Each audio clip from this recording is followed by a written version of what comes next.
Sudah kelihatan ya? Oke.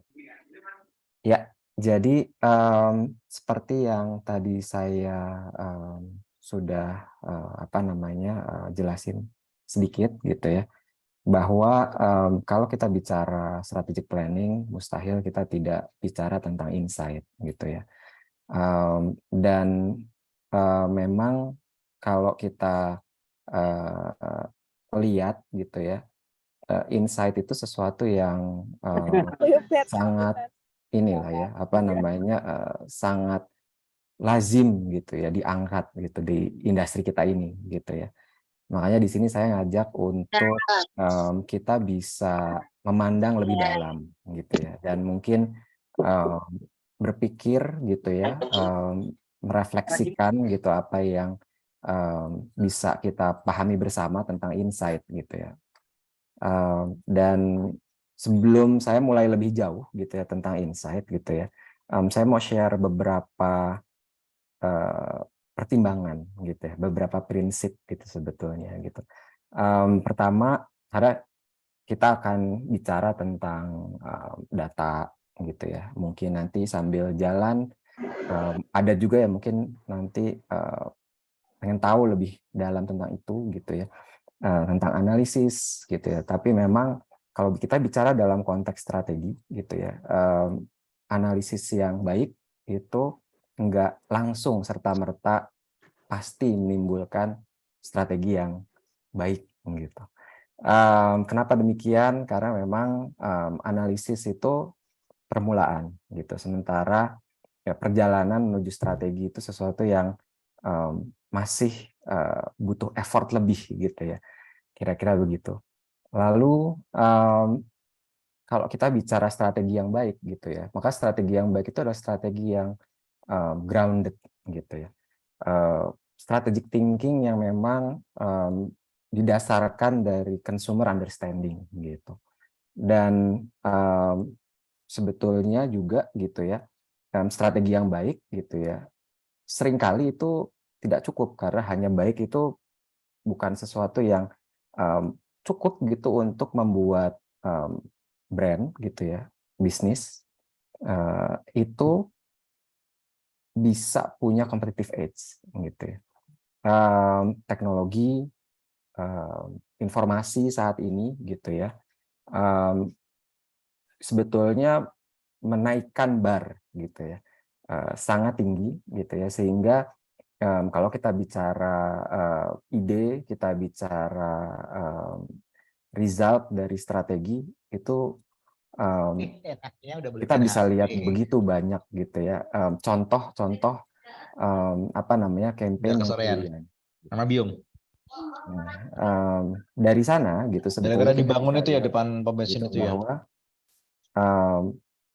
competitive edge gitu itu perlu lebih dari strategi yang baik gitu. Nah, dan di sana sebetulnya gitu kita bisa menemukan perannya insight gitu.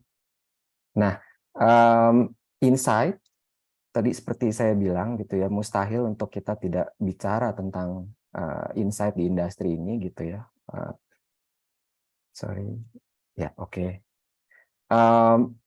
Meskipun betul gitu ya, itu membuat kata-kata ini gitu ya, insight itu jadi sesuatu yang bisa dibilang mungkin orang bilang overuse gitu ya. Bicara tentang insight dalam industri advertising itu bisa dibilang mungkin dalam pengalaman saya sendiri pribadi gitu ya, bisa jadi itu kata yang bisa diucapin sangat sering gitu setiap hari gitu ya, dalam berbagai kesempatan gitu. Tapi memang itu juga bisa dipahami gitu ya. Kenapa? Karena memang berdasarkan pengalaman gitu ya, insight itu membuka kemungkinan untuk great creativity gitu. Nah, tapi gitu ya, kita juga sebetulnya nggak hanya akan bicara tentang creativity gitu ya. Kita sebetulnya bisa melihat bahwa insight itu bisa jadi sangat powerful gitu ya. bahwa insight tentang customer itu seringkali jadi landasan bagaimana companies, businesses gitu bisa jadi besar gitu ya. Jadi kenapa di sini saya ambil analogi Lego bricks gitu ya. Karena kita bisa membuat begitu banyak macam construct gitu ya, desain gitu dengan single brick gitu ya. Dan begitulah sebetulnya analogi simple dari insight gitu ya. Kalau kita bisa menemukan dan kita bisa membangunnya, maka kita bisa punya opportunity gitu. Nah, di sini sebetulnya yang jadi pertanyaan adalah kalau kita bicara tentang insight yang begitu pentingnya gitu ya, bagaimana kita discover gitu. Kalau dari saya sendiri, saya punya rumusan sederhana gitu, bahwa insight ditemukan dengan menggabungkan gitu ya, perspektif gitu, dan perspektif yang seperti apa, perspektif yang dibangun atas landasan data yang objektif gitu. Jadi fusion ini gitu ya antara objektif data dengan intuisi gitu ya, dengan persepsi itu menimbulkan insight gitu. Nah, kalau kita bicara tentang objektif data gitu ya, of course kita bicara sesuatu yang berdasarkan fakta, bisa dibuktikan gitu ya, bisa di-uncover gitu ya melalui research gitu ya. Dan waktu kita bicara menemukan objektif data, maka kita berusaha untuk menempatkan opini pribadi kita itu di sampingnya gitu. Maksudnya bukan berarti kita bisa langsung serta-merta mix gitu ya. Dan ini yang sebetulnya juga sesuatu yang penting gitu ya. Dan tapi ya dalam situasi saat ini saya yakin sebetulnya banyak sekali gitu ya learning, banyak sekali metode gitu ya untuk bisa uncover ini gitu. Dan sebetulnya kenapa tadi di depan saya bicara strategic planning itu sesuatu yang mustahil kita tidak bahas tanpa bahas insight gitu ya. Sehingga makanya saya juga di sini juga proposing untuk membahas lebih banyak gitu tentang insight instead of uncovering objective data gitu ya. Dan tadi saya bicara tentang intuitive perception gitu ya, perspektif yang sifatnya unik gitu ya terhadap sesuatu gitu ya, apa yang kita amati gitu ya.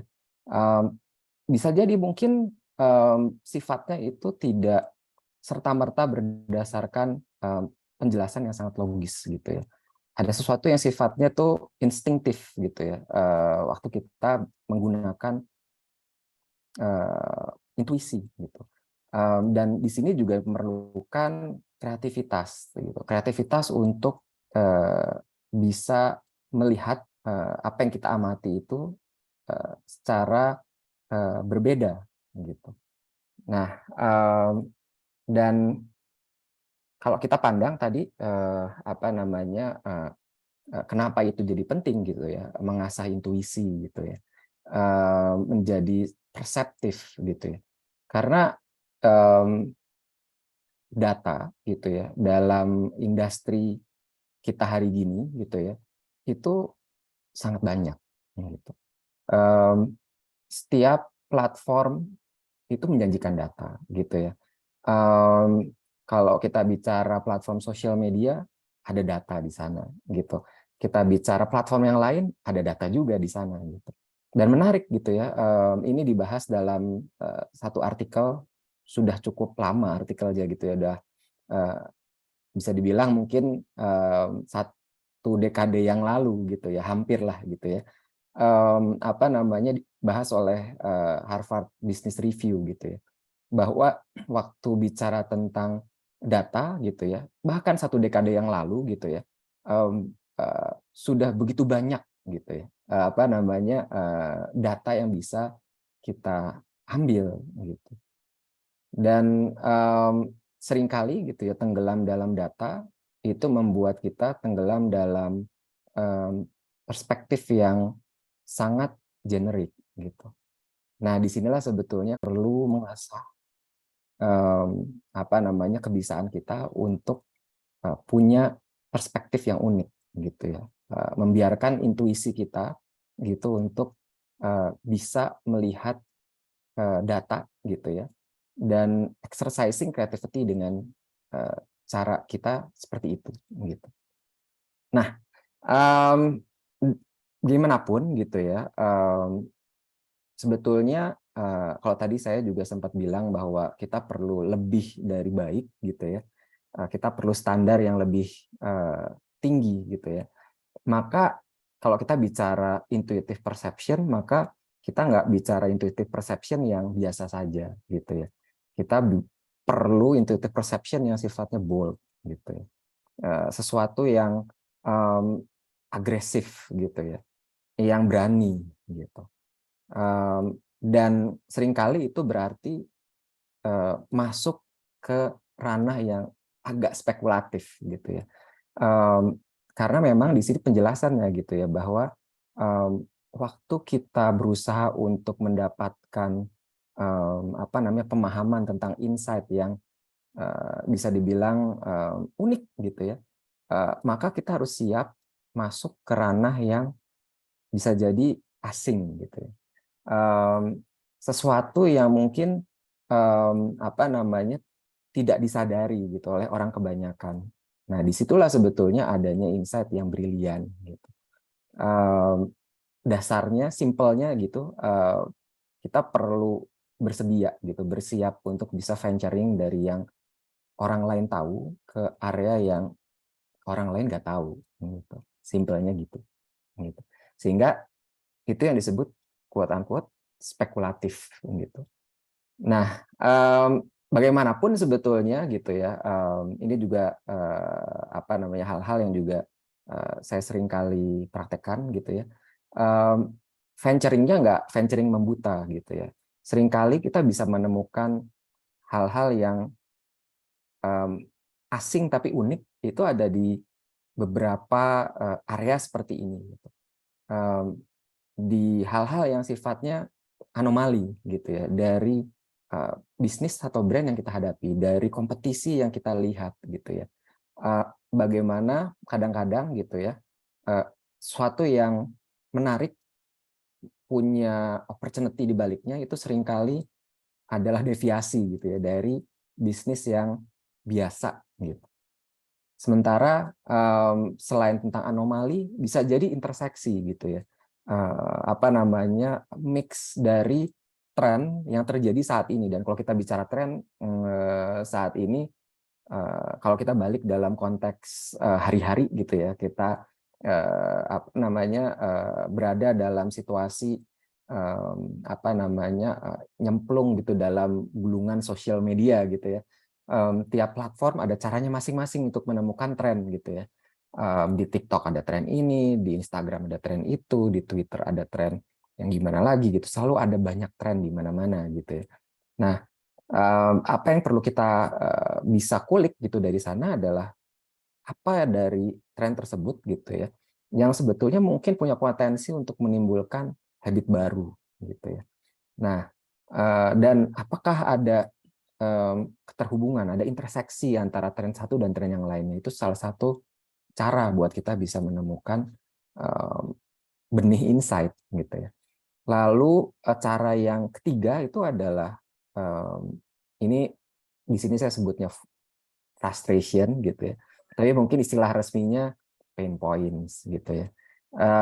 Bagaimana kadang-kadang kesulitan, mungkin kalau platform istilahnya user, kalau brand produk istilahnya consumer, gitu, service customer gitu. Kesulitan mereka semua, kita gitu ya, itu menyimpan opportunity gitu. Jadi jadi apa yang seringkali menyebalkan gitu ya, itu bisa jadi adalah kesempatan gitu. Jadi baik lagi gitu tadi, kalau saya bicara tentang venturing gitu ya, dan bagaimana kita bisa quote unquote berspekulasi gitu ya, maka setidaknya ada tiga hal ini gitu yang bisa kita coba gitu ya, either itu bermain dengan anomali gitu ya, interseksi maupun frustrations gitu. Nah, bagaimanapun ya, ini juga sesuatu yang perlu kita sadari gitu, bahwa ada bias gitu. Seringkali kita nggak sadar, that's why kita sebut bias gitu ya, bahwa sesuatu yang jadi dasar strategi kita sudah manfaatkan, kita sudah temukan, kita anggap itu adalah insightful, itu adalah secret formulanya gitu dari satu winning strategy gitu ya. Nah, namun kita over relying gitu ya. Apa namanya, berjalannya waktu tidak membuat kita revisit lagi insight-nya gitu. Sehingga itu menciptakan kebiasaan gitu. Dan seharusnya gitu ya, ini sedikit ada apa namanya, apa ya, sesuatu yang sifatnya lucu gitu dari industri kita juga gitu ya. Sebetulnya kita bukanlah harusnya jadi apa namanya, orang yang malu-malu gitu ya. Harus inquisitif gitu ya, harus penuh rasa keingintahuan gitu ya. Sehingga kebiasaan ini bisa dikikis gitu. Sehingga apa namanya, kebiasaan kita dalam hal berspekulasi untuk kemudian menemukan insight itu bisa menajam gitu. Dan apa namanya, itu juga membuat apa namanya, apa yang kita bisa temukan itu jadi bisa punya greater chance gitu ya untuk jadi lebih mendalam gitu. Ya, dan disitulah sebetulnya gitu ya, tadi saya sempat bilang di depan gitu ya, bahwa insight itu jadi overuse gitu ya, karena memang menyimpan kekuatan gitu, menyimpan potensi gitu ya, tapi tidak hanya potensi untuk inspiring great creative gitu ya, tapi juga sebetulnya bisa driving kita ke satu visi yang besar, yang kemudian membuat keputusan bisnis yang besar untuk kemudian membuat adanya satu action yang besar gitu, bisa jadi merubah industri gitu. Nah, itulah kenapa insight jadi overused, karena semua orang itu kemudian jadi pengen gitu bisa menemukan satu insight yang brilian, yang besar gitu. Semua jadi punya demand gitu terhadap insight, semua pengen ketemu insight gitu ya. Dan ini juga sebetulnya satu cara buat kita menilai gitu, apakah spekulasinya kita gitu ya, apakah perspektif kita over data gitu, itu sudah mampu gitu ya lead kita gitu ya ke satu vision gitu ya, satu perspektif yang baru, gitu. Satu perspektif yang fresh gitu ya, yang bisa jadi opportunity gitu. Nah, dan waktu kita bisa melakukan itu, barulah kemudian insight itu bisa membuka opportunity yang tangible, yang marketable gitu, yang meaningful buat bisnis. Sehingga tadi sempat juga saya balikin lagi ke depan gitu ya, insight itu bisa jadi benih dari satu bisnis yang besar gitu. Nah, jadi sebetulnya kalau apa namanya, kita paham gitu ya, kita sadar ini gitu ya, kita bisa bertanya gitu, kita bisa balikin ke diri sendiri gitu ya. Sudahkah kita menemukan sesuatu yang seperti ini gitu? Apakah ini bikin kita excited? Apakah apa yang kita temukan gitu ya, over learning-nya kita atas begitu banyak macam data dan spekulasinya kita atas sesuatu yang unik, asing tapi unik gitu ya tadi istilahnya, itu membuat adanya kesempatan bisnis gitu. Akankah ini merubah kompetisi gitu. Nah, dan ini jadi sesuatu yang tidak hanya exciting buat kita gitu ya, tapi juga exciting buat kliennya gitu, exciting buat customernya, exciting buat even buat competitionnya gitu, karena itu membuka bidang kompetisi yang baru gitu. Seringkali juga kalau saya nge-reflect ke pengalaman sendiri gitu ya, baik klien kita, even season marketer gitu ya, kita sendiri gitu, seringkali mudah terperangkap terhadap kompetisi gitu ya. Jadi apa yang kita lakukan kemudian kita kerjakan untuk melebihi kompetitor, tapi tidak kemudian memberi value gitu terhadap customer, tidak membuat mereka excited gitu ya. At the end of the day ya tidak menambah value ke kategorinya sendiri gitu. Dan akhirnya tidak menjadi opportunity yang tangible gitu. Nah, ini yang sebetulnya harapannya bisa jadi refleksi gitu buat kita semua. Jadi memang ini yang kemudian jadi inti gitu dari apa yang saya share kali ini gitu ya. Dan waktu kita menemukan yang tadi insight yang seperti itu, itulah insight yang proper untuk fueling strategi gitu. Dan ini tidak lahir dari, balik lagi tadi, analisis yang baik, tapi ada semacam kreativitas juga gitu di sana gitu. Nah, sehingga gitu ya, waktu kita menemukan powerful insight gitu ya, yang bisa fueling strateginya kita gitu ya, membuat strateginya kita tuh berenergi gitu ya. Tidak hanya inspiring good creative work, tapi juga membuat real impact gitu, membuat sesuatu yang nyata yang terjadi di dunia nyata, di dunia hari-hari gitu ya, di dunianya customer, di dunianya kita, di dunia kompetisinya kita gitu ya.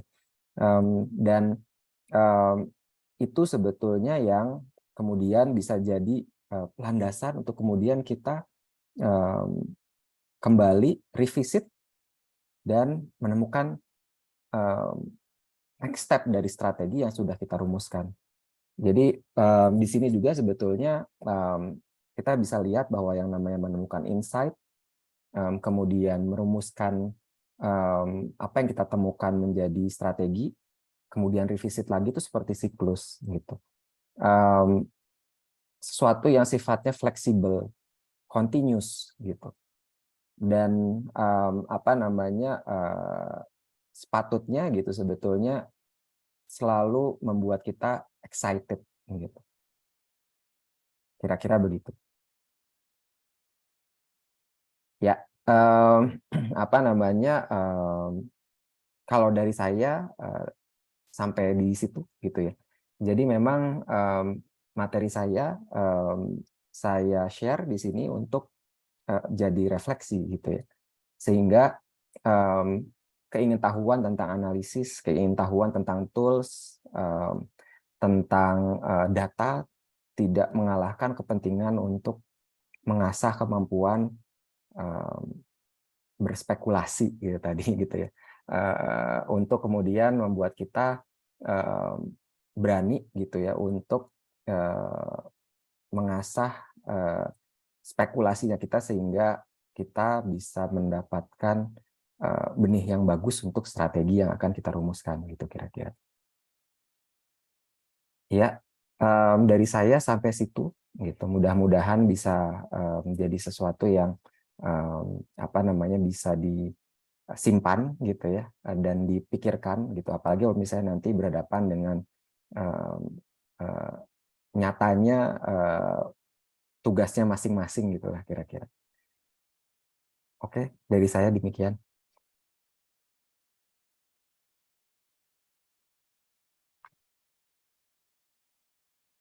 Baik, terima kasih banyak Mas Ruli atas materinya. Ini saya intisari dari materi Mas Ruli bahwa dari analisis adalah jalan untuk mendapatkan strategi yang baik gitu. Jadi kalau analisisnya baik, kemungkinan besar strateginya juga akan baik begitu. Dan hindari intuisi dalam menyusun strategi yang dapat menghasilkan bias, sehingga penting bagi kita sebagai praktisi menempatkan atau memposisikan diri kita di posisi customers gitu, supaya kita bisa tahu pain point apa yang dimiliki oleh customers begitu. Atau statement singkatnya adalah insight dapat membawa kita pada visi, decision, dan juga aksi. Begitu. Terima kasih banyak Mas Rudi. Ya, Gimana Mas? maaf, saya justru malah tadi ngerasa kayaknya agak terbalik tuh Mas. Oh, Jadi ngomong jadi Mas, gimana Mas? iya, jadi good analysis of course kita perlu, itu starting point. Ya. Tapi itu saja tidak cukup gitu. Jadi Oh iya. itulah sebetulnya kenapa kita perlu lebih berani untuk berspekulasi gitu ya. Karena Oke. karena di sanalah Itu yang sebetulnya kurang ya. iya, di sanalah Hmm. sebetulnya ada potensi lahirnya insight. Gitu, kira-kira demikian. Simpelnya begitu. Oke, terima kasih banyak Mas Uli sudah melengkapi.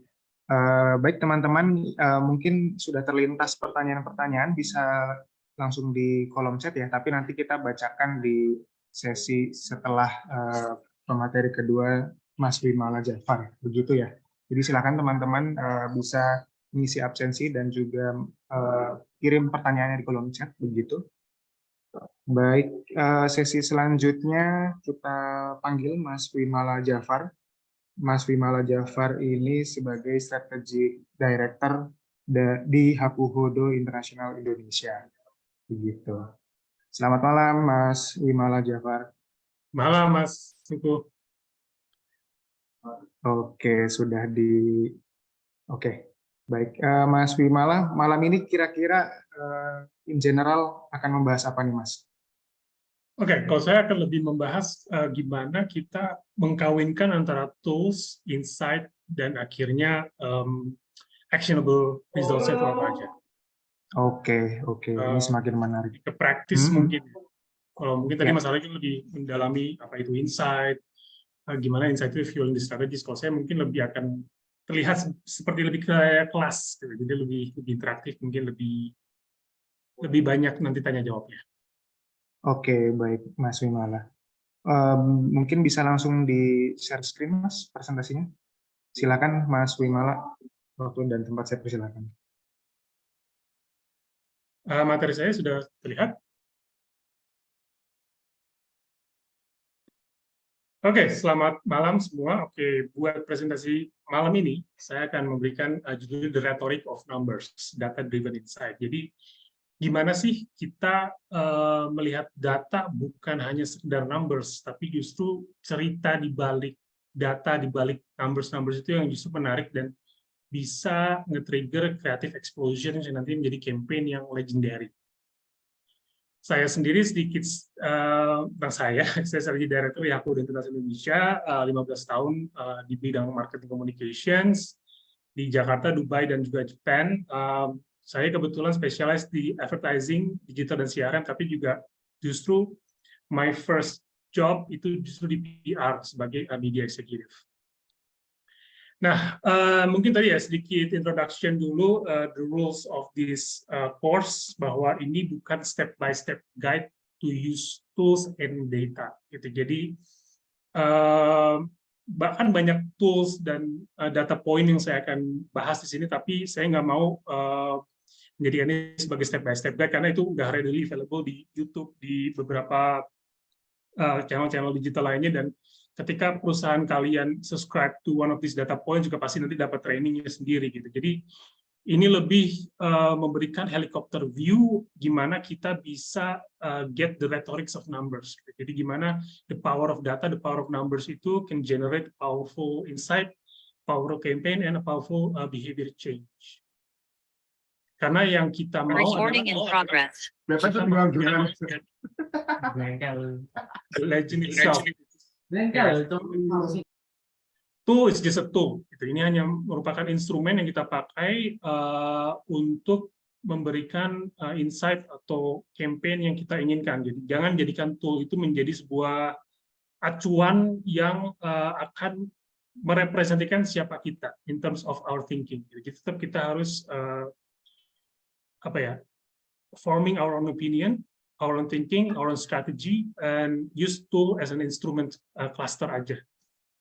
Nah, tadi karena udah dibahas bahwa ini range partisipannya sangat luas ya, dari mulai mahasiswa, praktisi yang masih junior, dan juga praktisi yang udah mulai intermediate. Jadi di sini saya akan bikin 3 segmen.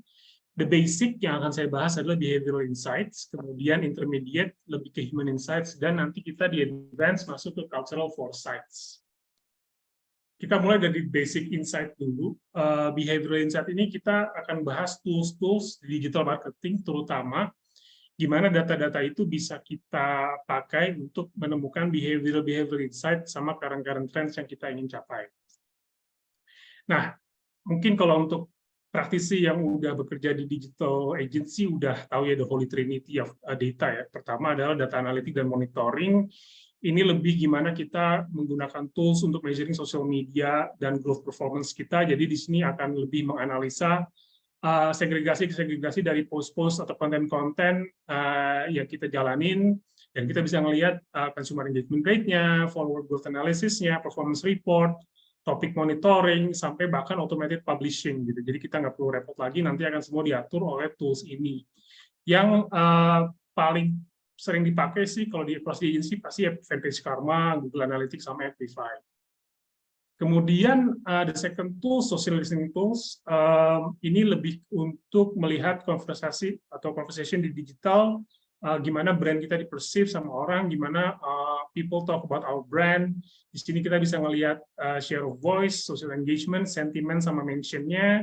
Kita bisa juga tahu earn traffic kita gimana, geographical presence kita gimana, dan media outreach kita gimana. Nah, yang saya mau tekankan di sini mungkin nanti kita harus pintar-pintar milih tools social listening yang relevan towards our brand gitu. Jadi kalau misalnya brandnya internasional, kita bisa menggunakan social listening tools yang juga internationally based, kayak misalnya Meltwater.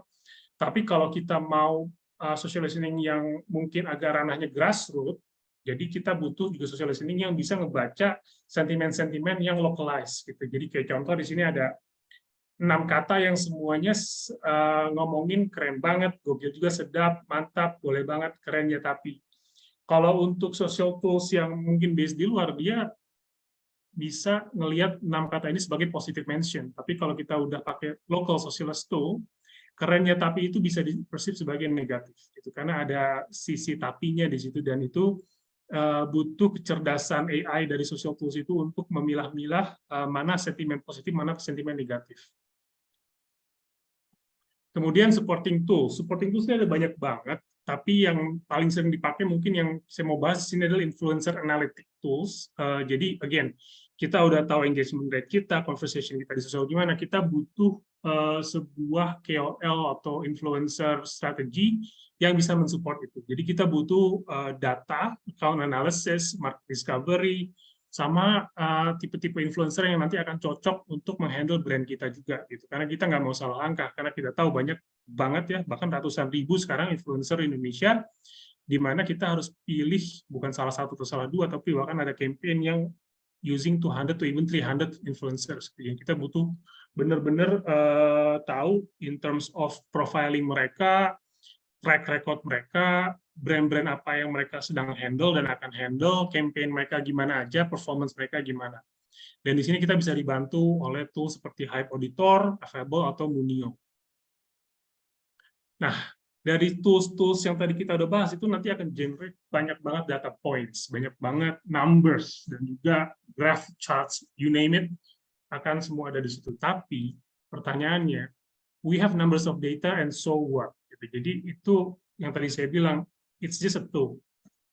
it's how we turn into data dan stories that matters. Gitu. Jadi skill kita sebagai planner, gimana kita juga bisa build relevance dan engagement to audience through those data.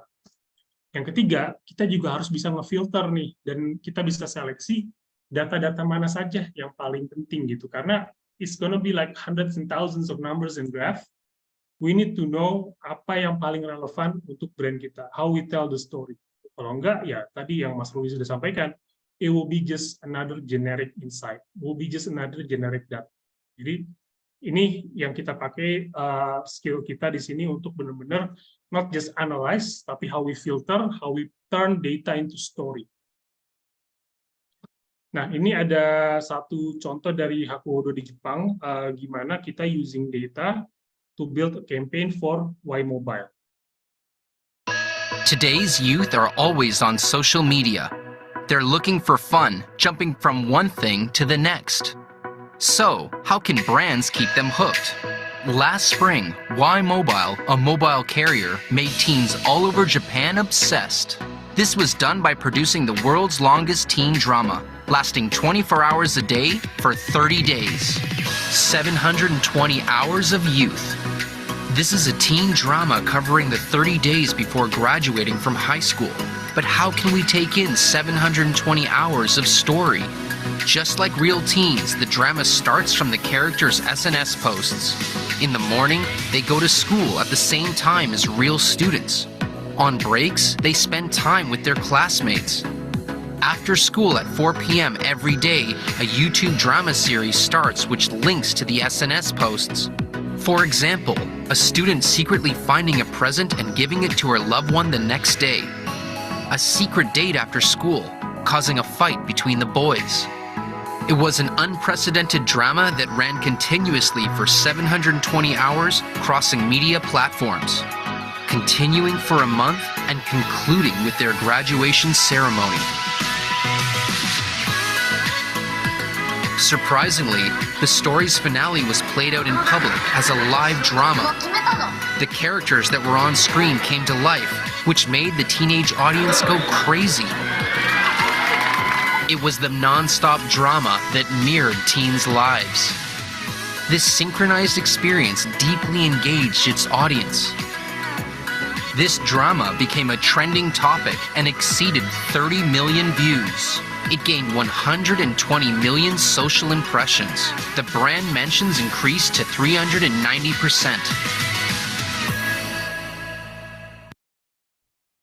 Oke, jadi tadi case tadi cukup menarik ya, di mana kita bisa belajar. Sebenarnya challenge-nya waktu itu adalah gimana Japan Y Mobile itu mereka pengen lebih punya engagement yang lebih deep pada youth di Jepang, itu sebagai key demographic mereka.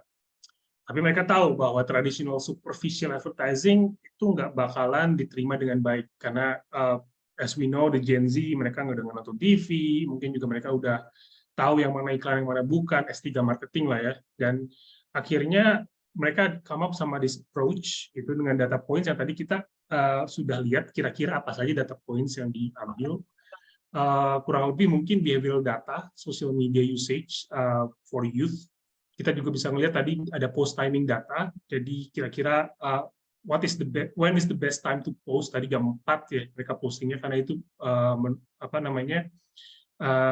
jam di mana semua youth ini akan ngambil HP dan juga ngeliatin timeline mereka. Kemudian trending stories of youth in Japan, jadi ada topic monitoring data, ada social sentiments monitoring data juga, sama influencer selections untuk ngelihat influencer mana yang akan dipakai untuk menyebarkan awareness dari campaign itu. Nah, jadi insight yang dipakai di sana adalah bahwa sebenarnya youth itu punya cognitive dan social media distortion gitu, atau kalau kita lihat mungkin seperti cognitive dissonance ya. Jadi blurring what is real and what is digital. Itu kita bilangnya digital. Jadi mereka itu sudah tidak bisa lagi membedakan what's in digital and what's on social in offline. Jadi to engage dengan mereka, kita butuh, atau Y Mobile butuh untuk hidup di dua tempat itu, di physical dan digital. Jadi makanya both physical and digital world itu di mirror sama campaign ini. Jadi mereka dapat yang namanya social media immersion banget, immersive antara physical dan digital tanpa adanya segregasi. Oke, itu yang tadi yang pertama. Jadi very basic about data points, behavioral insights. Nah, kita masuk ke yang kedua nih. Kita lebih ngomongin human insights. Jadi kita butuh untuk menganalisa behavioral data tadi, tapi nggak take it as serious. Kita harus combine it sama psychographic consumer segmentation data. Yang akhirnya ini memberikan kita insight atau human insight yang lebih kaya lagi. Jadi bukan cuma sekedar behavioral data yang sifatnya taktikal, tapi juga bisa kita bikin lebih long lasting dengan consumer segmentation data ini. Karena consumer segmentation data ini sifatnya itu bukan cuma 3 bulan atau 6 bulan gitu ya. Mereka gathering data continuously bertahun-tahun. Jadi mereka sangat tahu akan segmentasi-segmentasi pasar di Indonesia dan profilnya. Dan pertama kita bisa melakukan yang namanya Consumer Segmentation Index. Di sini ada 2 yang sering saya pakai, yaitu Nielsen dan Roy Morgan. Ini besar ya, jadi data points mereka itu nationwide, bukan cuma demografik, tapi juga psikografik, sehingga consumer segment itu bisa dilihat dari bukan cuma tadi mungkin aktivitas mereka di sosial media atau di digital, tapi juga values mereka as a person itu gimana sih, belief mereka gimana, attitude mereka gimana, secara nationwide gitu. Jadi very rich dan making it possible for us to deep dive into more meaningful insights. Dan alasan kedua kenapa kita harus pakai ini lebih karena again klien kita itu kan invest nggak cuma 1 juta 2 juta ya, miliaran bahkan puluhan miliar gitu. Mereka kadang-kadang itu nggak bisa kita cuma kasih data yang sifatnya tactical. Oh, kita lihat dari Twitter nih kayak orang lagi suka tren ini nih, but it's just tactical. Berapa sampel yang ada di situ? Kalau pakai Consumer Segmentation Index, sampelnya itu besar banget, jutaan orang. Jadi biasanya mereka akan ngasih kita sekian banyak profile, segments, atau cohorts, yang nantinya kita harus seleksi yang mana yang kira-kira ini paling represents our market. Jadi misalnya kita mau lihat family man, mereka akan kasih tahu, oke, family man itu populasinya sekitar 20 juta orang, dan ada 23% dari total of Indonesian itu family man, dan mereka besarnya dari Jakarta, Makassar, dan Bali. Dan biasanya nanti mereka akan kasih tahu sedikit snippets of the psychographic of what family man is like. Misalnya, he's actively providing for his family, dreaming of creating his own business, to retire early in life, they want to move back to their hometown and attracted to stability, familiarity, and excited for a better family future. Jadi secara data kita bukan cuma udah deep dive secara demografik dan psikografik, tapi kita juga bisa menggunakan ini sebagai basis kita karena again sampelnya gede gitu. Kita nggak ngomongin cuma 10, 100 atau bahkan 1000-an orang, tapi lebih dari itu. Jadi sangat-sangat kredibel untuk kita propose ke klien sebagai basis dari where we work from. Nah, sampai sini mungkin klien kita sudah terconvince, oke, data lu gede banget nih, ada jutaan, dan kita udah convince kita akan choose misalnya family man atau urban living atau self-made rich sebagai main demografi kita, sebagai main cohort kita. Nah, itu baru setengah perjalanan. That's only 50% of the work. The other 50% adalah gimana kita bisa sparking and creating creativity atau campaign kreatif yang nantinya bisa membangun brand atau awareness itu sendiri gitu. Jadi again, as I said before, and I will say it again, tools is just tool, data is just data. Dari sini kita tetap harus digging deeper lagi ke target cohort yang kita udah tentuin, dan kita harus ngelihat lebih deep lagi insight mereka tuh apa. Jadi bukan cuma sekedar profiling, segmentation, dan curation of persona, tapi juga deep dive ke daily life mereka. Nah, this is for me, this is the fun part. Karena di sini kita akan melakukan behavioral observation. Jadi dari tadi segmentasi yang udah kita ambil dengan behavioral data yang udah kita ambil juga, kita di sini akan create hipotesis on kira-kira apa aja sih insight-insight yang mereka punya gitu di audience kita ini, dan kita akan deep dive bukan cuma ke behavior mereka atau psikografi mereka atau demografi mereka, tapi lebih deep lagi justru ke motivation mereka gitu. Motivation mereka apa di kehidupan, dan ini bisa kita lakukan banyak hal ya sebenarnya, qualitative research, consumer immersion, interview. Dan why I call this my fun part, karena di sini kita bisa get creative on how we gather those data. Jadi kita nggak harus kualitatif dengan formalitas berapa responden, segmentation, sampling segala macam, tapi kita bisa misalnya kita bisa nongkrong di sebuah kafe, misalnya target kita Gen Z gitu ya, anak muda, kita bisa nongkrong di M Block seharian. Di situ kita bisa duduk aja, order kopi, kita nyatetin semua conversation yang terjadi dari konsumer-konsumer lain. Di situ kita bisa kadang-kadang melihat uncovering insights yang lumayan deep di conversation tersebut gitu. Dan kalau misalnya ada insight yang menarik, karena kita bisa strike up conversation juga sama mereka kan, kita bisa tanya, maksud tuh apa nih ngomongin soal ini gini-gini, boleh tahu nggak motivasinya apa, boleh tahu nggak ininya apa, dan it can be very fun gitu. Dan ini nggak harus selalu serius, because I believe that strategic planner gitu bukan cuma seorang yang boring yang duduk di balik laptop ngeliatin Google data analitik, tapi juga kita bisa having fun with data, having fun with research, having fun with our own in search of truth gitu. Jadi ini salah satu contoh riset yang dilakukan oleh Hakuhodo. Kita pengen tahu kalau ada perbedaan nggak sih antara wanita sama pria ketika mereka masuk WC. Jadi emang benar-benar riset bodoh, kita pengen tahu, kita bisa generate insight nggak sih dari riset bodoh ini gitu, bahwa kita lihat bahwa kalau kita masuk WC kan ada bilik tuh, kita pengen tahu nih ada nggak sih perbedaan pemilihan bilik, apakah bilik paling dekat pintu atau bilik paling ujung yang dipilih sama pria. Begitu juga wanita, apakah bilik yang paling dekat pintu atau bilik yang paling ujung yang mereka pakai. Ternyata temuannya ada. Kita lihat bahwa data menunjukkan pria itu akan cenderung lebih memilih bilik yang paling ujung, paling nggak kelihatan, jauh dari entrance. Sedangkan wanita, mereka cenderung untuk milih bilik yang di tengah. Dan ketika kita lihat lagi, deep dive lagi itu di motivation, bahwa ternyata pria itu memang milih di ujung karena mereka mengutamakan privacy gitu, quote unquote, takut dicontek kali ya. Kalau wanita beda, dia memprioritaskan higienis, hygienic, they want it to be clean. Tapi kan kita lihat di sini bahwa ternyata antara penggunaan toilet tadi kita bisa melihat data dan kita bisa melihat insight yang menarik gitu, ada finding yang bisa kita conclude reasons-nya dan deep motivation dari mereka gitu. Jadi ini salah satu contoh gimana we make our own research, we make our own insight fun. Nggak harus boring, nggak harus numbers lagi, nggak harus very formal, tapi benar-benar we make it fun and we try to observe everything around us, gitu.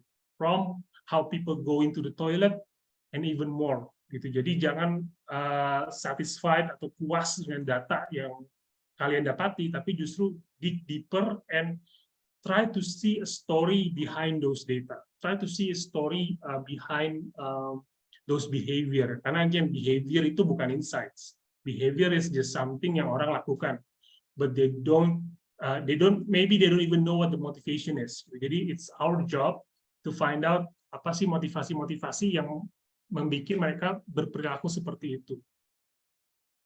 Nah, ini ada salah satu contoh car safety feature ad yang menggunakan human insights dengan digging deeper into those behavior. Jadi iklan safety ad gitu. Yang biasanya kalau kita lihat di mobil kan iklan-iklannya sangat boring ya. Kita lihat iklan-iklan mengenai safety ads ini pasti ngomongin ABD, CBS, Lane Management Departure System, LKAS, gitu, Lane Mitigation System, gitu. Jadi semua iklan tentang keamanan mobil biasanya dipenuhi dengan jargon-jargon teknologi, gitu kan, yang sebenarnya orang butuh nggak sih untuk tahu itu, gitu, untuk tahu all this terminology, all this jargon about CBD, ABD segala macam. Ternyata enggak kan. Sebenarnya yang mereka butuh adalah keyakinan bahwa mereka itu harus melindungi orang-orang yang mereka cintai gitu. They don't need to know the technology name. Mereka nggak butuh tahu itu. Yang mereka butuh tahu adalah bahwa orang-orang yang mereka cintai, their loved ones, will always be protected. Jadi di sini direction dari iklannya adalah love is invisible. Jadi kalian bayangin yang biasanya iklan car safety ad itu full of jargon, full of technological mambo jumbo. Di sini approach-nya beda banget.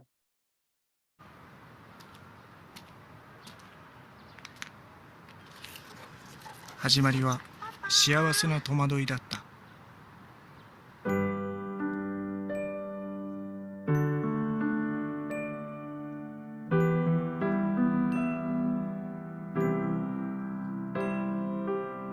Hello, hello, my love, hello. How much I love you, I will show in every moment that we spend.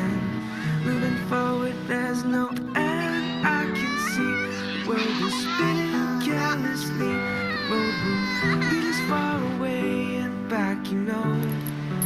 Go, go. I see the rising tide in you. And the sun is shining through. Each day I see a little more. In time you'll close the door in the dark.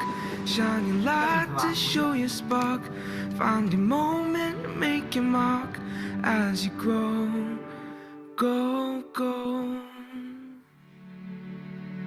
I'll watch you start to run as far as you can. Just like sand in my hands. I know that you can't stay.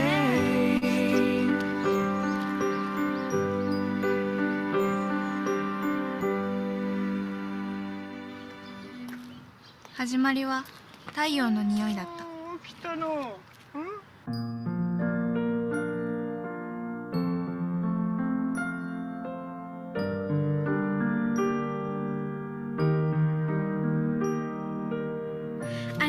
I know, it's hard to take. This time apart can really ache. So while I learn to fly away, I love you each and every day in my heart. With every course I learn to chart. With every end there is a start. An ebb and flow. Go, go. Thank you for the love you share. You always made time to spare. I wasn't always so aware, but now I know just how you learned to set me free. I learned to be who I could be, and now I think I finally see the high and low. Go, go. Wherever I may go, you know I'll be fine. Over time, I will shine. I'll make you proud of me.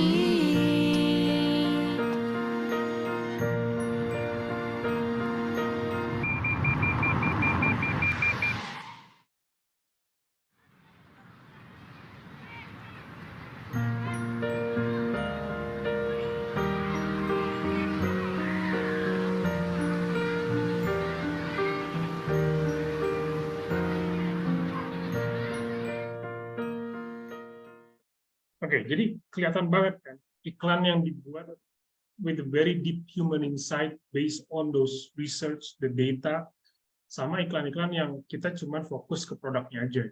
Iklan seperti ini, for me as a father, ini kena banget. Kenapa? Karena it focuses on the emotions gitu yang kita jalanin sehari-hari, dan if you notice semuanya dalam bahasa Jepang gitu, dan kita masih bisa ngerti karena again emotion itu, human emotion transcends all language.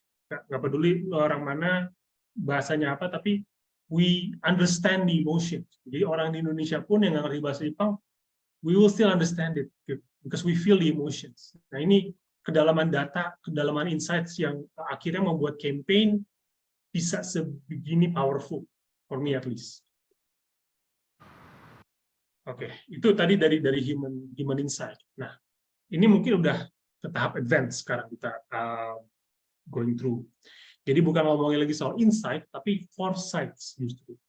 Jadi gimana kita ketika udah di tahap advance ini, kita turning insights into foresights. Jadi instead of kita riding on the current insights, karena insights itu kan sifatnya current, yang terjadi. Gitu. Kita ngeliat motivasi yang terjadi. Gimana kita bisa sebagai strategis, itu justru kita inventing new trends, inventing new perceptions, inventing new culture, new future. Gitu. Jadi bukan cuman bikin campaign yang relevan saat ini, tapi gimana kita juga bisa bikin campaign yang nanti di masa depan itu juga masih bisa relevan. Jadi kita creating new behavior. Itu yang mau kita capai sebenarnya. Dan kalau kalian lihat mungkin tools-nya semakin advance itu semakin simple ya. ketika kita basic banyak banget tools to help us, tapi ketika kita udah mulai advance nih udah makin simple tools yang kita gunakan karena kita udah semakin quote unquote jago lah ya. Jadi satu tools pamungkas yang dipakai ketika udah advance adalah ini. This is the ultimate tools, the stimulus response theory, dan mungkin justru tools ini masih lebih diingat sama mahasiswa-mahasiswa sekarang nih karena ini kan tools komunikasi ya. Dan for me in my 15 years of experience ini masih menjadi tools, my go-to tools untuk ngelihat apakah komunikasi kita udah benar apa belum dan gimana kita bisa creating new cultures di campaign-campaign kita. Jadi very simple. It's all about what do you want as a response? Respons apa yang kita pengen buat brand kita, buat klien kita, dan stimulus apa yang akan kita kasihkan. Contoh, gue mau dipersif sebagai orang yang lucu gitu, I'm a funny guy. Apa stimulusnya untuk menunjukkan bahwa I'm a funny guy?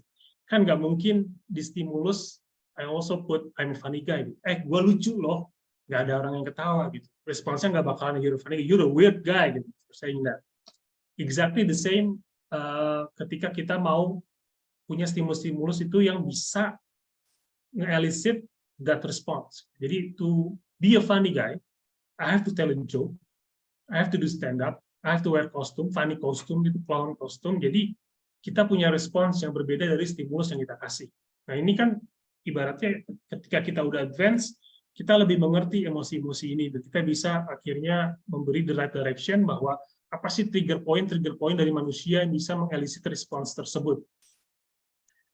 Contoh, ini sering banget gitu ya. Gue pengen dong, brand gue tuh kayak cool banget gitu. Jadi gue pengen orang tuh ngelihat brand gue tuh cool banget. Terus stimulusnya, lu pengen bilang we are cool brand yang nggak bakalan dapet gitu. Ketika lu pengen dipersif sebagai cool brand, mungkin brand sepatu atau brand jaket gitu yang keren, yang kekinian banget, you cannot say in the stimulus that you are a cool brand or a brand yang kekinian. To do that, ya lo harus kolaborasi, lo harus mungkin engage ke subculture community, lo kan harus melakukan experiential marketing sampai lo akan di tahap atau dipersepsikan sama orang sebagai a cool brand. Kalau dilihat mungkin cool brand kayak Diesel, Nike, Adidas, mereka nggak pernah di iklan mereka manapun bilang mereka is a cool brand.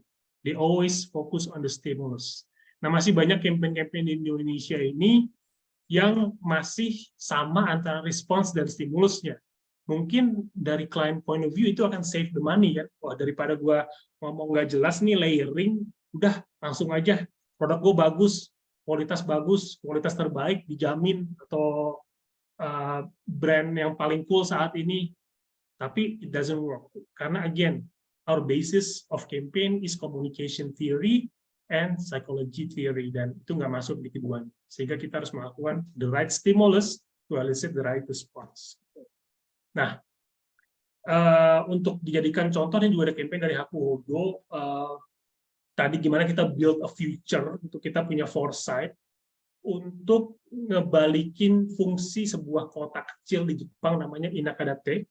Jadi Inakadate ini dulunya adalah kota kecil di Jepang yang fokus menjadi rice producer gitu. Dia banyak padi dan dia sangat efficient in producing a high quality rice produce. Dan lately udah agak menurun ya, mungkin dengan banyaknya makanan-makanan western atau orang udah lebih cenderung ke roti, akhirnya konsumsi nasi ini berkurang sehingga lama-kelamaan Inakadate menjadi irrelevant, they lose their relevance gitu. Mereka udah kehilangan value mereka gitu. Jadi di sini di challenge gimana kita bisa reviving a small town that produces rice. Gimana kita bisa membuat Inakadate ini to be a thriving town yang diingat oleh orang sebagai quality rice producer. Jadi kita balik lagi tadi ke stimulus response theory. Kita tahulah responsnya, thriving rice production town gitu, sebagai respons. Stimulusnya kira-kira apa? Kalau di Indonesia mungkin kita udah kebayang ya, pemerintah setempat gitu atau BUMN atau brand-brand lokal bakal bikin spanduk aja gede gitu kan. ayo makan nasi gitu, budayakan makan nasi, dan hal seperti itu sering kita lihat gitu. Tapi itu yang tidak dilakukan oleh mereka. Stimulus yang mereka pakai justru adalah gimana kita increasing relevancy through shareable visuals. Very simple stimulus, tapi based on deep dive insights yang akhirnya kita bisa membuat sebuah campaign seperti ini. This is a story of a small village in northeast Japan, Inakadate. The village, famous for rice, was struggling with an aging and declining population, along with drop in sales, since Japanese eating habits have shifted away from rice toward a more westernized food. Nevertheless, the village's main income source remains rice, so a new project was launched to save the village by shining a new light on its rice production. Rice Gold. By planting different colors of rice, we created huge art pictures in our rice field.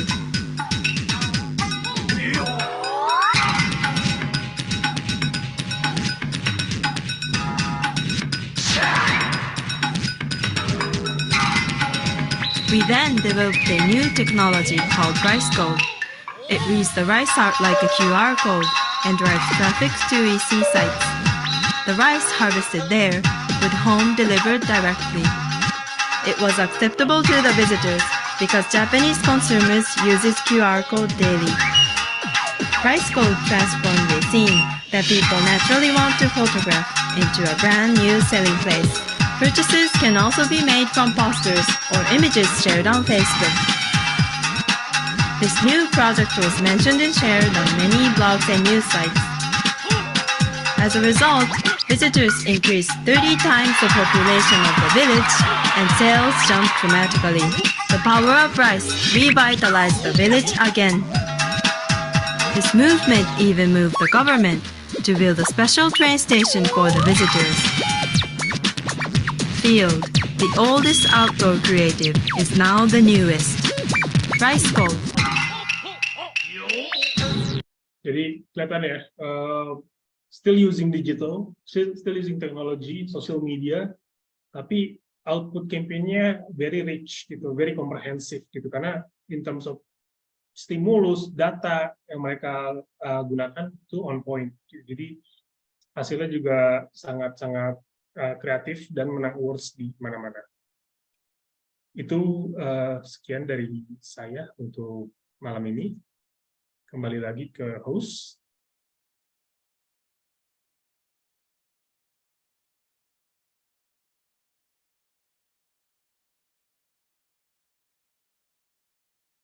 Baik, terima kasih banyak Mas Wim untuk presentasinya. Saya pribadi sangat terhibur ya karena dilihatin contoh-contoh iklan-iklan yang keren-keren begitu. Kalau bisa saya simpulkan tadi Mas Wim menjelaskan 3 level how to gaining insight dari yang the basics, intermediate sampai advance beserta metode-metodenya gitu. Begitu dari teman-teman, silahkan kita masuk ke sesi tanya jawab.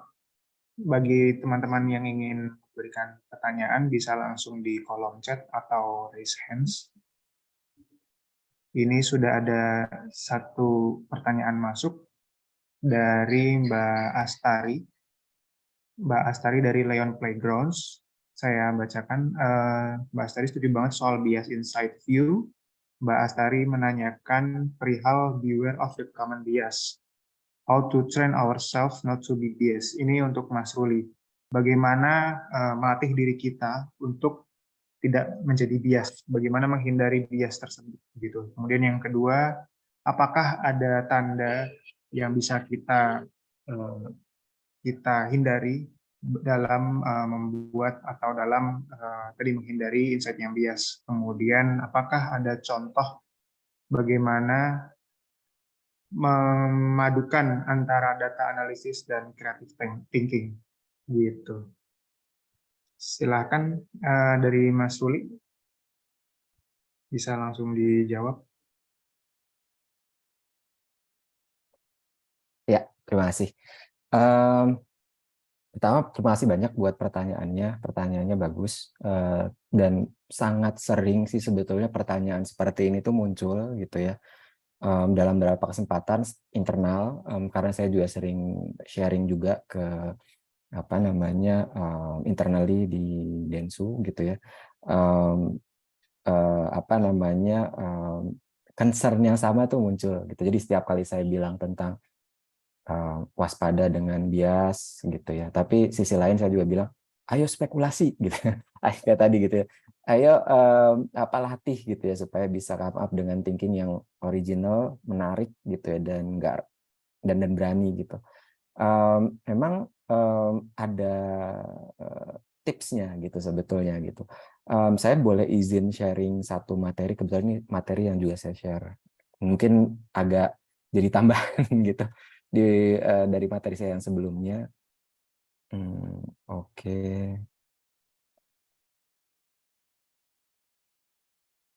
Iya, kelihatan ya. Jadi saya coba full screen dulu. Ya, jadi sebetulnya kalau tadi bicara tentang bias gitu ya, kita bisa bilang kalau yang paling pertama yang kita perlu lakukan adalah jangan buru-buru jump into conclusion gitu. Jangan buru-buru langsung kayaknya tahu nih jawabannya gitu. Jangan kayak gitu karena kenapa kayak gitu ya? Kenapa jangan kayak gitu. Dan ini sulit gitu karena terjadi pada siapapun gitu ya. Dan even untuk season practitioner gitu ya, yang sudah tahunan gitu ada di industri gitu ya, ini malah jadi semacam jadi challenging gitu karena apa namanya, kita sendiri itu jadi mikirnya kayaknya pernah ketemu di project yang ini dan insight-nya seperti itu gitu. Kayaknya pernah nemu data seperti ini dan jangan-jangan ini juga sama case-nya seperti itu. Jadi kita kayak pengen buru-buru, apalagi kalau misalnya kita udah kayak ngelihat ada deadline di depan mata gitu, terus habis itu kayak ya udahlah ini aja kali ya insight-nya gitu. Nah itu yang kemudian membuat kita jadi dull gitu ya, kita jadi jump into conclusion gitu. Dan itu yang kita mesti resist gitu ya. Kita perlu terbiasa gitu ya untuk searching solution yang tidak hanya yang kita immediately langsung kepikiran gitu. Jadi kita perlu pausing dulu gitu ya waktu kita benar-benar tiba-tiba kayak excited kayaknya yang ini solusinya nih kayaknya nemu. Tapi kita mesti step back gitu. Kita mesti lihat bahwa jangan-jangan solusinya nggak cuma itu. Jangan-jangan solusinya berkait dengan solusi yang lain gitu ya. Jangan-jangan ada perspektif lain di sebelah mana gitu ya yang kita belum explore dan kita miss out gitu. Sehingga kita jadi nggak ketemu tadinya kita mau nemu sesuatu yang menarik jadi akhirnya end up kita loncatnya pendek gitu, cuma loncat 1 meter daripada seharusnya kita bisa loncat 10 meter gitu. Simpelnya gitu. Dan ini ada istilahnya namanya skema gitu. Mungkin kalau pernah dengar skema ya skema agak mirip lah sebetulnya kalau mau dibilang gitu ya. Skema itu kan kayak sesuatu yang kita sering pakai juga bahwa kayaknya sesuatu yang saling terkait gitu ya, kayak urutannya gini itu persis kayak gitulah gitu kira-kira gitu ya. Jadi istilah simpelnya bukan simpel, istilah lebih komprehnya gitu ya sebetulnya malah ini emang sesuatu yang sangat manusiawi gitu. Jadi baik lagi ini pun sesuatu yang sifatnya tuh insightful gitu ya. Apa namanya, bahwa waktu kita secara repetitif melakukan sesuatu gitu ya, tubuh kita gitu ya, pikiran kita terlatih untuk mengakses knowledge yang kita pikir kita udah tahu gitu ya. Jadi itu mungkin ada yang bilang dalam ini yang beda disebutnya mungkin kalau otot punya muscle memory, kita punya refleks, begitupun juga dengan otak gitu ya, dengan cara kita berpikir gitu ya. Kita punya apa yang kita sebut tadi skema gitu. Ketemu sama familiar situation, ketemu sama familiar challenge, ketemu sama sesuatu yang kita pikir kayaknya kita pernah baca di mana kayak gini gitu ya. Nah, itu kita langsung tiba-tiba kayak pengen apply gitu apa yang kita pikir kita tahu gitu. Nah, itu yang sebetulnya kemudian menciptakan kebiasaan gitu. Nah, sehingga gitu sebetulnya gitu ya waktu kita berhadapan dengan situasi seperti itu yang kemudian membuat kita jadi ketemu sama barrier besar, barrier tinggi gitu ya. Dari kita bisa loncat sampai menemukan insight gitu ya. Kita perlu bertanya balik lagi menggunakan pertanyaan yang simple gitu ya, 5W1H gitu ya. Kira-kira apa namanya kalau kita berhadapan sama situasi yang challenging dan tiba-tiba kayak otak kita tuh mendorong kita untuk exercising apa yang kita pikir kita tahu gitu secara otomatis, kita pull back untuk kemudian kita bertanya beberapa pertanyaan seperti ini gitu ya. Siapa yang bikin kita mungkin hold back gitu ya? Apakah kliennya sendiri dengan statement dia sendiri gitu ya? Elemen apa yang harusnya kita pertimbangkan gitu ya. Terus situasi ini yang challenge ini yang kita mesti solve, di mana itu terjadi, kenapa gitu ya, kita tanya kenapa bolak-balik gitu ya. Dan bagaimana situasi ini bisa terbentuk gitu ya. Apa namanya itu yang perlu gitu ya kita tanyain gitu ya ke diri kita sendiri gitu, kita latih buat kita jump into conclusion. Dan mungkin seringkali kan kalau misalnya kita lagi dalam sesi brainstorm sama klien, brainstorm sama kreatif, ada aja gitu ya sesi-sesi yang mendorong kita untuk impulsif gitu ya. Disitulah bias kemudian terjadi dan seringkali gitu ya itu kemudian menghalangi kita jadi menemukan insight. Nah, disitulah sebetulnya titik paling tepat buat kita exercise gitu ya. Si 5W1H ini. Tunggu dulu bentar.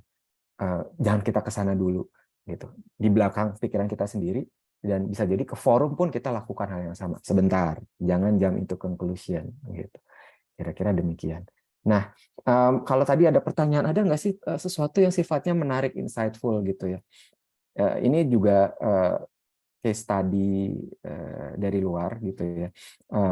Ini case study dari Isobar, di mana case study ini itu kayak tadi kan ada pertanyaan, bagian dari pertanyaan yang sama bahwa ada nggak sih sesuatu yang sifatnya bersumber dari sebetulnya berdasarkan data, tapi kemudian ada tweak-nya, kemudian jadi sesuatu yang menarik, itulah insight-nya. Nah, ini mungkin bisa jadi salah satu case itu gitu ya.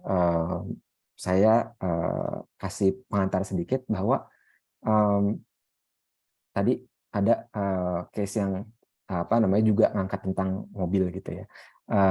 Ini juga tentang apa mobil gitu ya dari Volkswagen gitu ya, di mana ini mobil keluarga gitu ya, dan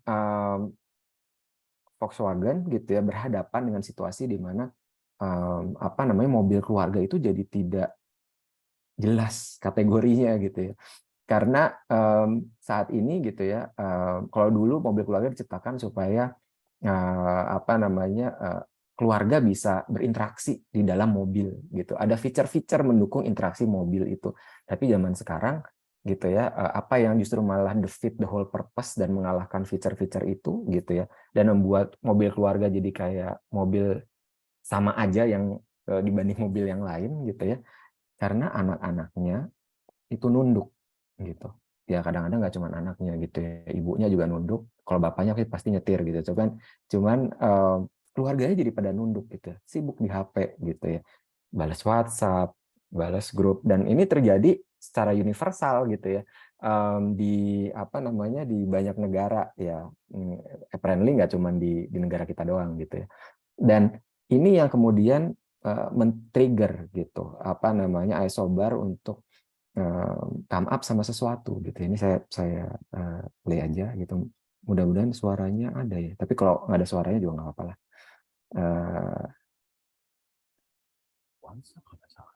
Maaf, suaranya keluar nggak ya?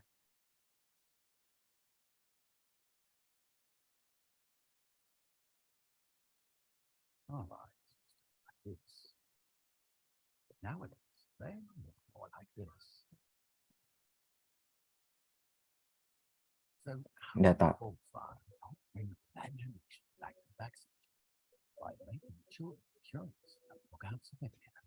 That's why we created Snowdesk Goals, location-based audiobooks that bring the highway to life.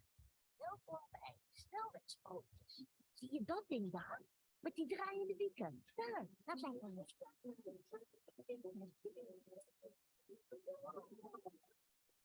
We scan the entire Dutch highway system to identify thousands of lakes, all kinds of tunnels, windmills, and other landmarks along the road.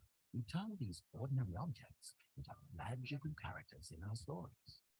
We use an advanced computer visioning system to detect all the objects by camera. It could detect what was next to the highway and what was visible. The kids just need to listen and let their imagination transform their surroundings. We worked in close collaboration with some of the best children's book writers in the Netherlands, who wrote hundreds of modular chapters, all triggered by objects on the road.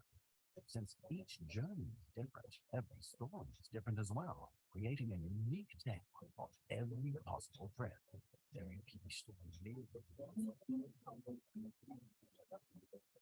Because no matter where you're going, imagination makes a better ride for everyone. Ya, tadi itu sesuatu yang insightful ya. Imagination creates a better ride for everyone gitu. Jadi sebetulnya kalau kita lihat di sini, ini saya stop share aja. Kalau kita lihat di sini gitu ya, di contoh yang tadi gitu, sesuatu yang sifatnya insightful adalah instead of mungkin kita mengedukasi gitu ya, supaya mobil keluarga itu harus dinikmati gitu ya. Anak-anak didorong buat dikasih tahu gitu supaya dia nggak nunduk gitu. Tapi yang kemudian jadi twistnya adalah ya what if kalau kita bisa collab aja sama sesuatu yang bikin mereka nunduk gitu ya. Ya kita bikinin sesuatu yang jadi value gitu, bisa add experience waktu mereka ada di dalam mobil keluarga gitu. Jadi instead come up sama sesuatu yang juga expected gitu ya, bikin edukasi. Kita bikin social movement, pentingnya menikmati kembali perjalanan dalam mobil, bahwa ada peran ibu. Ayo ibu get aktif gitu ya. Ibu jangan nunduk juga dong gitu. Ibu ajak anaknya buat main di mobil, ngobrol kayak gitu. Nggak gitu ya. Instead dia mereka come up sama solution untuk mengaktifasi anaknya sendiri dengan sesuatu yang sebetulnya dianggap disruptif gitu, gadget itu sendiri gitu, sehingga solutionnya resolve gitu. Nah itu satu contoh gitu ya, tadi berdasarkan dari data simple gitu ya, 7 dari 10 nunduk gitu anak-anak nggak menikmati perjalanannya gitu ya. Tapi sebenarnya kalau kita lihat apakah mungkin itu applied dengan situasi di Indonesia gitu, bisa gitu ya, tapi apakah solusinya kemudian sama? Nah itu yang kemudian kalau tadi saya come up sama case study yang tadi gitu ya, dan ini juga salah satu yang kita mesti resist juga gitu ya, bahwa seringkali banyak case study gitu ya membuat kita jadi kelit gitu ya, bahwa kita bikin kayak gitu aja sama persis gitu ya, menarik, kita adapt aja case study-nya gitu ya dengan sesuatu yang ada di sini gitu, dan itu bikin kita jadi dull gitu ya. Kita jadi mungkin malah mengalahkan sesuatu yang harusnya sifatnya insightful gitu. Kalau kayak gitu mungkin ada solusi yang lain gitu ya. Instead of bikin aplikasi, kita bisa bikin apa ya gitu. Apa yang bikin mereka nunduk? Apakah beneran HP-nya atau sesuatu yang memang sebetulnya bagian dari HP, atau sesuatu yang sebetulnya terkait dengan pengalaman HP-an di mobil yang kita bisa manfaatkan gitu. Dan yang tadi case tadi adalah inspirasinya gitu. Saya mau sedikit narik balik dari pengalaman juga gitu tentang menerapkan case study gitu ya, dan bagaimana itu juga seringkali membuat kita juga kemudian terjebak dalam skema gitu ya kalau kita nggak aware gitu ya. Jadi beberapa tahun gitu ya, yang sudah lewat gitu ya, saya pernah handle satu brand kopi gitu ya, di mana cita-cita dari brand kopi itu adalah memodernisasi pengalaman ngopi tubruk gitu. Brandnya bercita-cita bahwa mari kita bikin kopi tubruk itu jadi satu yang sangat lawas, ketinggalan zaman gitu. Maka kita come up sama produk gitu ya yang jadi solusi atas masalah pain point-nya audiens, dan yang dianggap masalah adalah ampas gitu. Bahwa ampas itu bikin kopi tubruk itu jadi nggak asik gitu. Nah, waktu itu yang saya lakukan adalah saya berusaha untuk membuktikan ke brand owner-nya bahwa kopi tubruk itu ya kopi dengan ampas gitu. Kopi tubruk itu secara kultural adalah kopi yang dinikmati setelah ampasnya reda gitu. Ampas adalah bagian dari experience kopi tubruk, dan waktu ampasnya di take out, maka itu tidak lagi jadi kopi tubruk gitu. Dan insight-nya waktu itu kemudian membuktikan bahwa produknya flop gitu. Insight-nya adalah bahwa kopi tubruk itu adalah kopi yang memang justru mau dinikmati dengan ampasnya gitu. Kayak gitu. Itu kan sesuatu yang sangat cultural gitu ya. Sesuatu yang apa namanya, the fit the data. Jadi kalau saya bisa bayangin, saya juga waktu itu dapat briefnya bahwa audiensnya, respondennya bilang bahwa mereka jadi harus nunggu dulu gitu. Respondennya bilang bahwa gara-gara ampasnya jadinya ada kadang-kadang suka nyempil-nyempil di gigi gitu, segala macam gitu. Itu yang kemudian membuat brand owner-nya untuk come up dengan sesuatu yang sifatnya disrupting experience dari produk, tapi kemudian juga jadi justru malah mengalahkan excitement dari produknya gitu, kira-kira gitu. Dan di situ sebetulnya satu lagi kegunaan dari insight adalah kadang-kadang insight tidak membuat produk itu jadi sukses gitu ya. Tapi insight juga bisa menjelaskan kenapa sesuatu itu flop gitu, dan kita bisa belajar dari sana gitu. Kayak gitu. Dan balikin lagi ke tadi pertanyaan tentang bias gitu ya. Ya tadi gitu ya. Lebih sangat aware gitu ya. Lakukan saja tadi kebiasaan tips yang sangat simple gitu tadi untuk selalu di-exercise gitu. Itu aja sih dari saya. Mudah-mudahan berguna.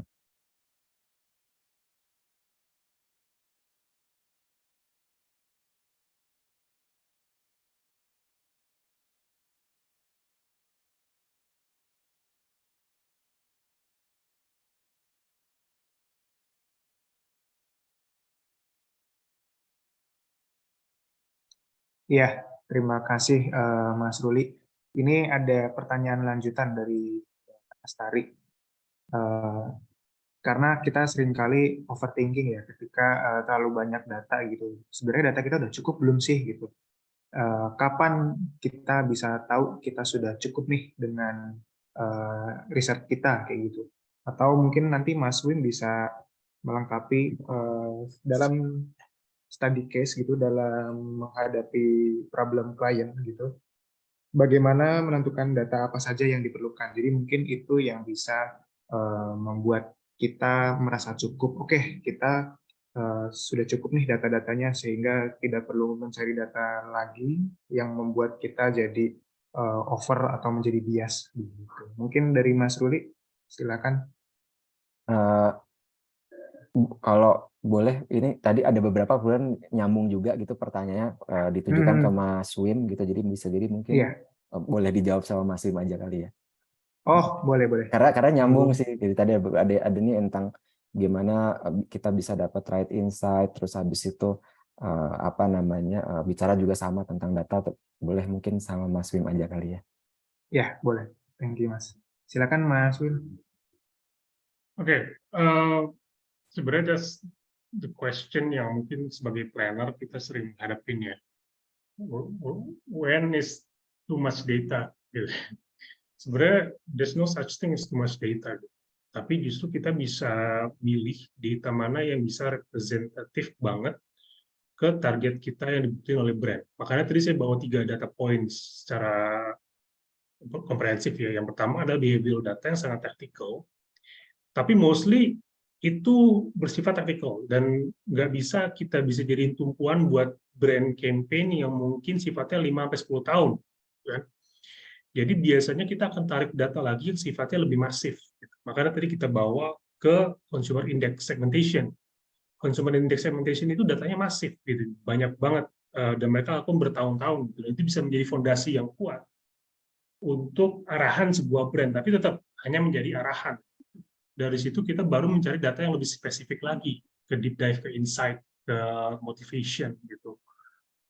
Ketika kita ngelihat atau kita udah mikir, wah ini data gue too much nih, terlalu banyak, behavioral ada, segmentation ada, consumer insight ada. That's our skill sebagai planner untuk memilah-milah data mana that can build the most relevant story to the brand. Because you know client. Kalian tahu kalian seperti apa. Kalian tahu the skill or level your client will absorb the data. Ada yang sangat data centric, jadi bakalan nanya terus. Ada juga yang cuma ngelihat ya arahannya aja. Jadi again it's up to your skill untuk bisa tahu data mana saja yang diperlukan. Karena kenapa? Itu yang akhirnya membuat planner A sama planner B itu berbeda.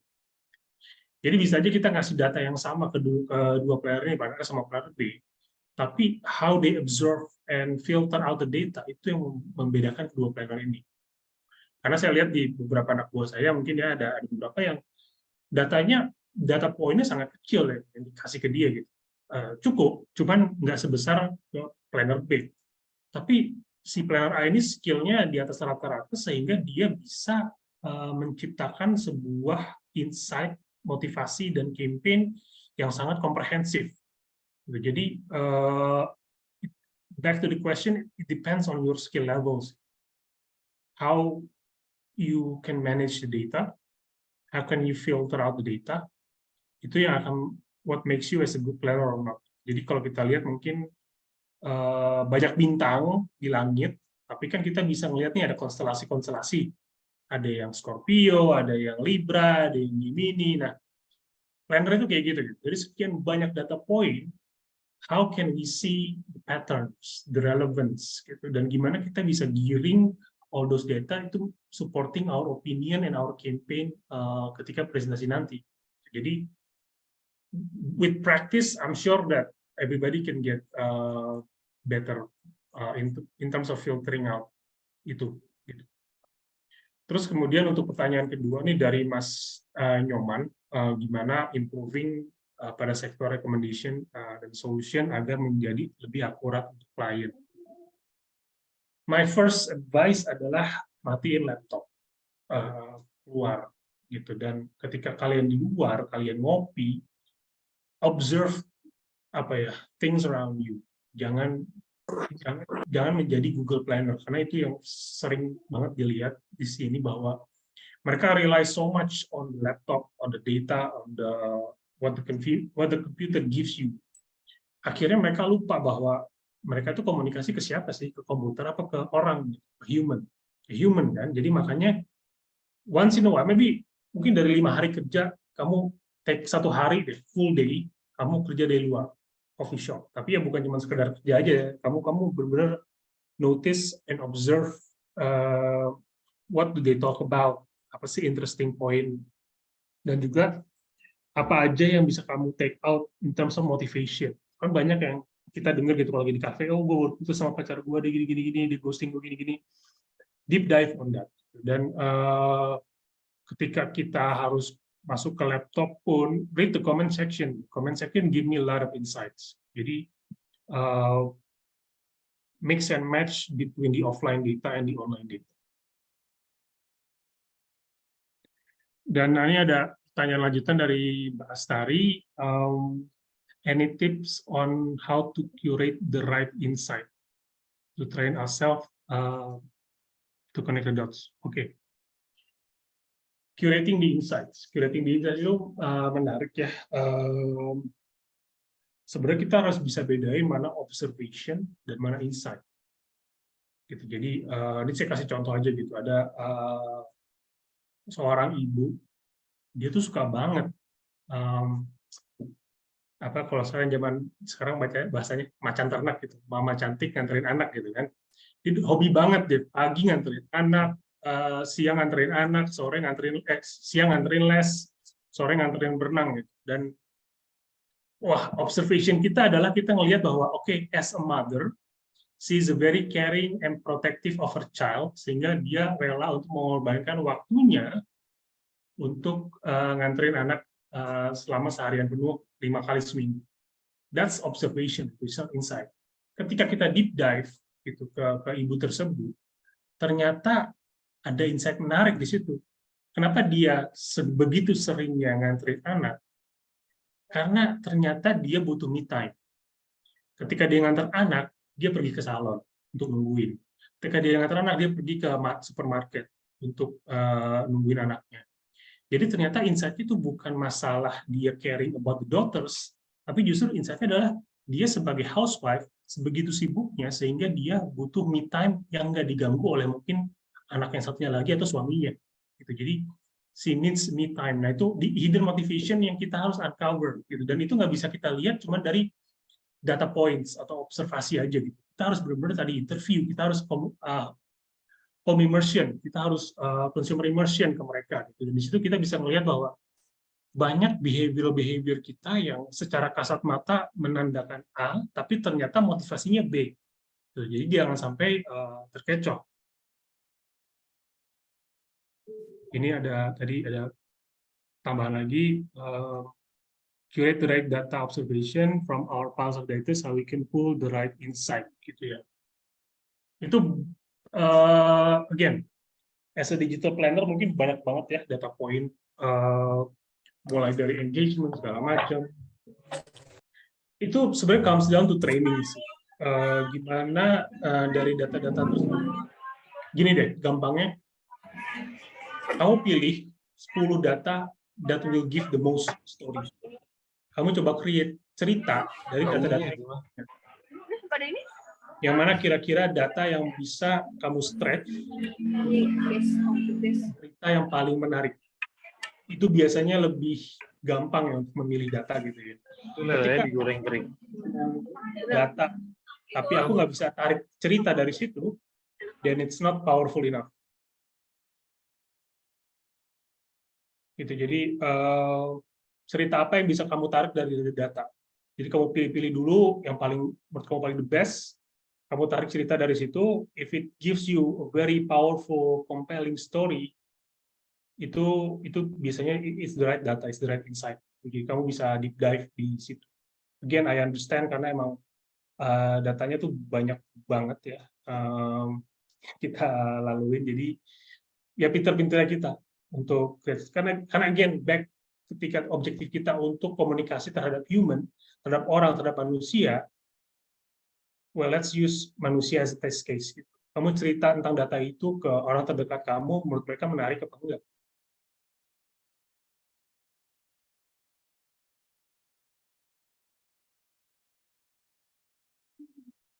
Oke, terima kasih banyak Mas Wim. Ini mungkin ada pertanyaan yang terlewat Mas dari Mas Aditya. How do you know when you find the right insight and how far is too far to execute an idea? How do you know when you find the right insight and how far is too far to execute an idea? Yeah.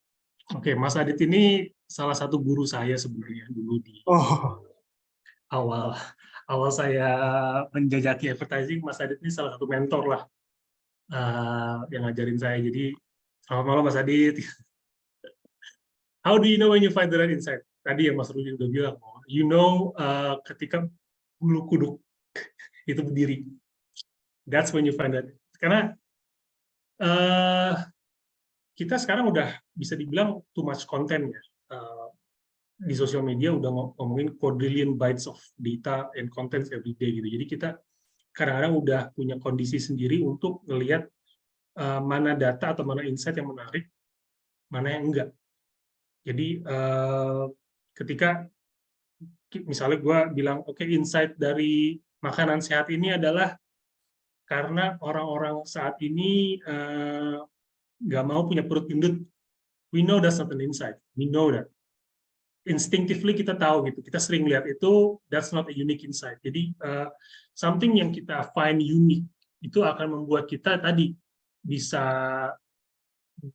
banyak membuat cerita dari itu.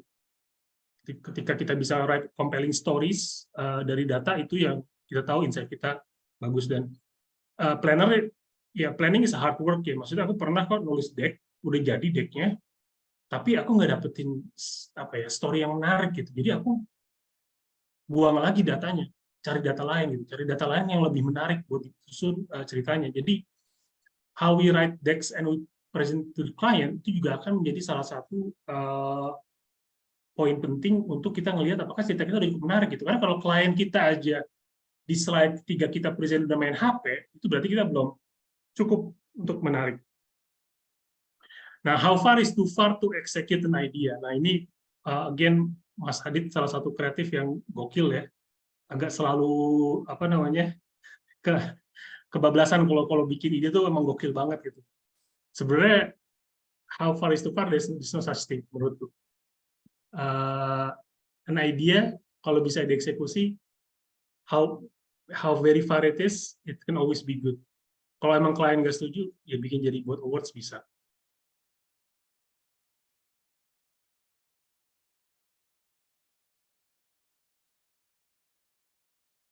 Oke, terima kasih banyak Mas Win.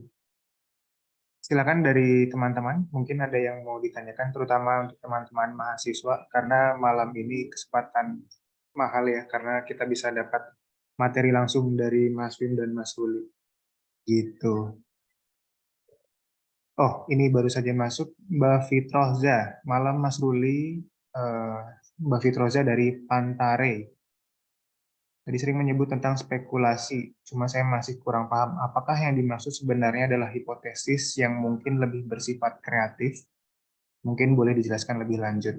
Kemudian di akhir presentasi tadi Mas Ruli sempat bilang mengenai mengasah keinginan atau kemampuan untuk menggali insight. Bagaimana cara menjaga untuk always keeping up the spark in the midst of our seemingly never-ending works. Silakan Mas Ruli.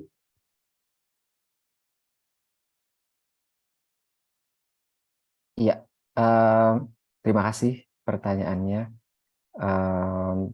Jadi memang tadi spekulasi itu sebetulnya bisa dibilang mungkin cara saya buat bilang bahwa kita perlu berani buat nyoba gitu ya. Betul, hipotesis sih sebetulnya memang kata resminya gitu ya.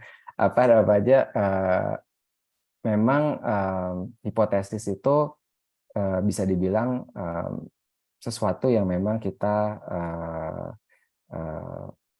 perlu gitu ya. Jadi waktu kita scrambling nyari data gitu, tapi kita tidak punya hipotesis gitu ya. Kita nggak punya ancar-ancar gitu ya. Kita nggak punya tadi saya sempat bilang juga gitu ya, asumsi sama sekali gitu ya, kayak gitu tentang bagaimana kita bisa jawab challenge itu bikin kita jadi seringkali jadi lost gitu, jadi blind gitu ya. Dan memang bisa dibilang tadi kalau saya sempat bilang bahwa hati-hati juga sama bias gitu ya. Sebenarnya kalau mau dibilang itu kayak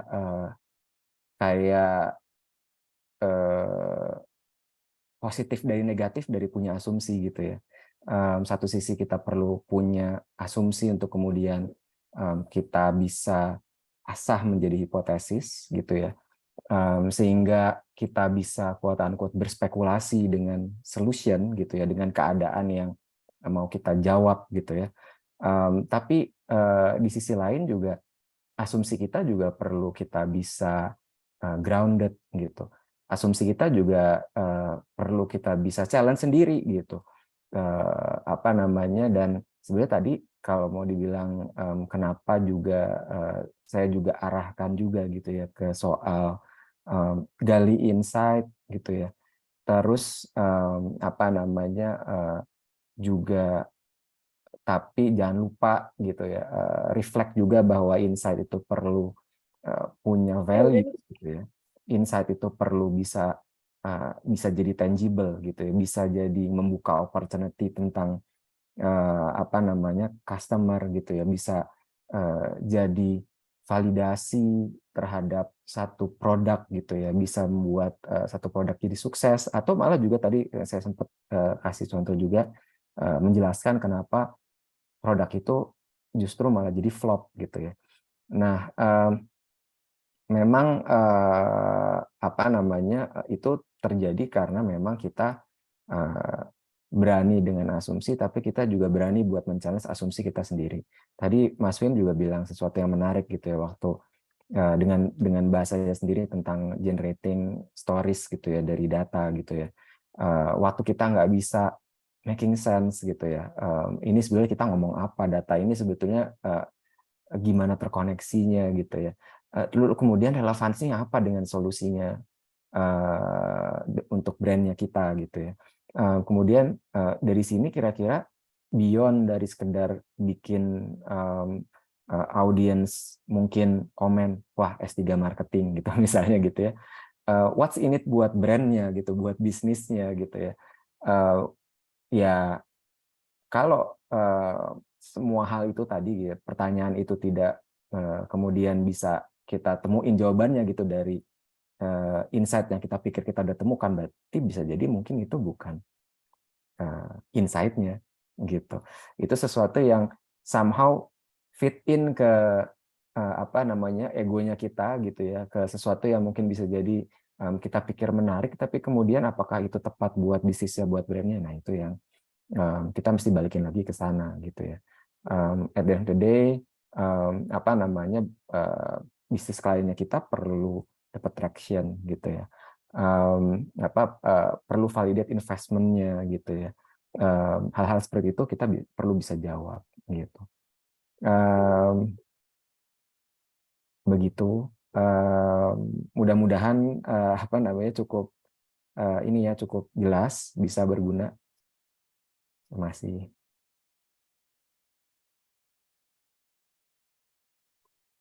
Oke, terima kasih banyak Mas Ruli untuk jawabannya.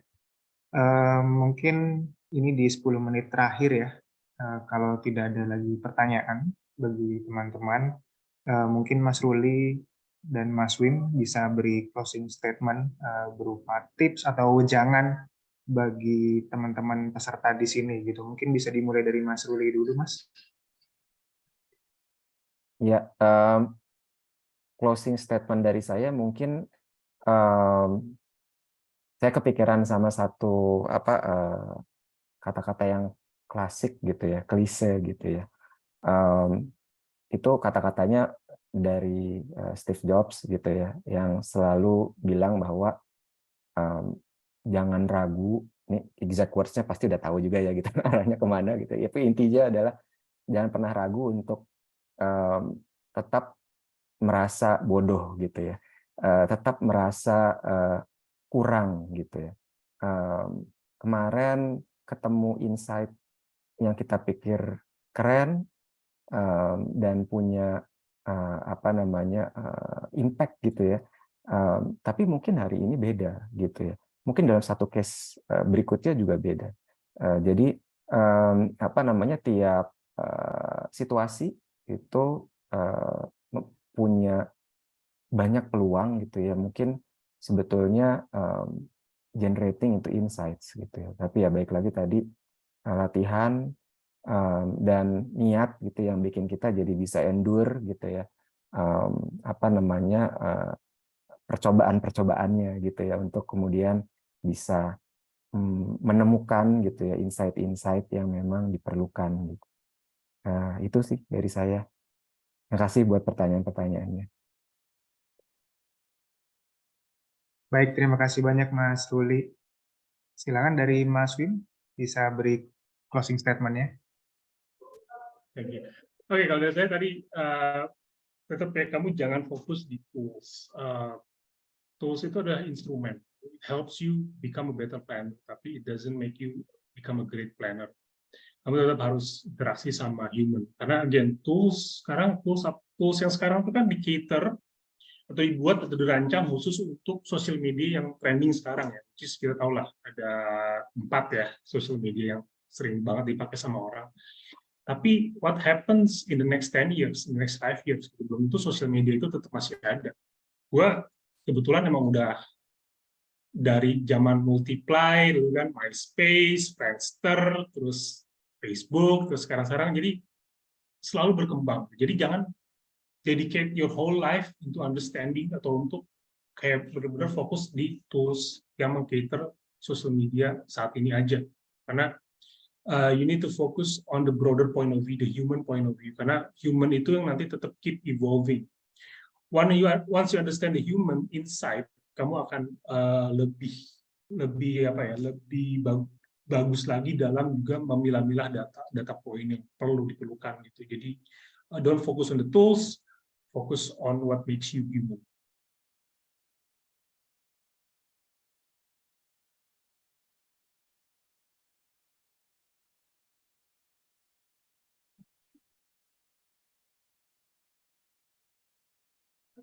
Sorry. Oh, Mas Wim tiba-tiba mute, Mas. Ya, jadi game maksudku yang kedua adalah juga mengenai tadi jangan overwhelmed by so many data. Find the right constellation, find the right dots, dan build very compelling stories gitu. Karena again objektif kita atau target kita bukan robots, bukan komputer. Target kita adalah human gitu. Dan ketika kalian terlalu fokus terhadap data, guess what? In 5 years time, AI will replace you. Tapi how you understand human itu bisa dimengerti oleh AI dalam 5 tahun ke depan.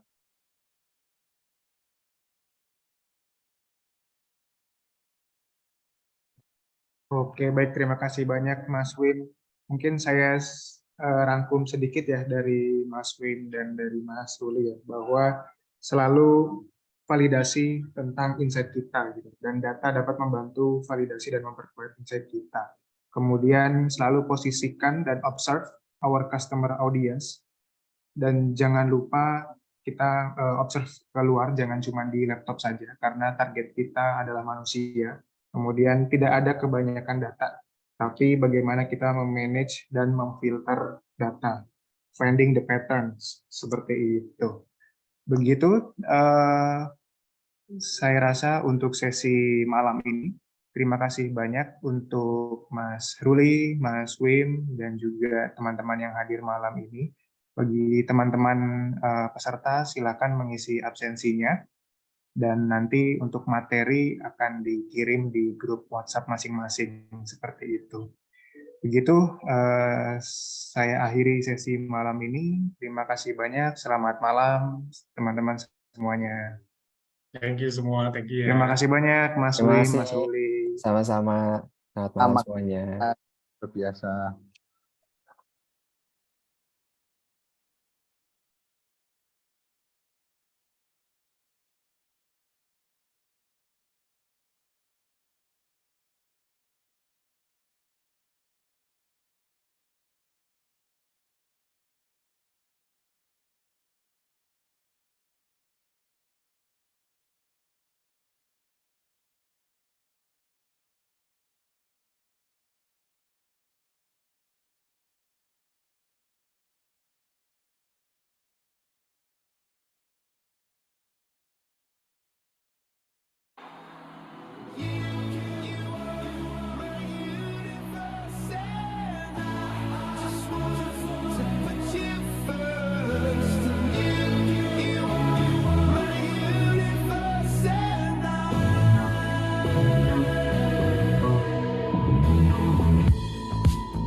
In the night I lie and look up at you. When the morning comes I watch you rise. There's a paradise they couldn't capture. That bright infinity inside your eyes. 매일 밤 내게 날아가 또 이런 것도 잊은 채 나 웃으며 너를 만나 Never ending forever baby You are my universe and I just wanna put you first You are my universe and you are my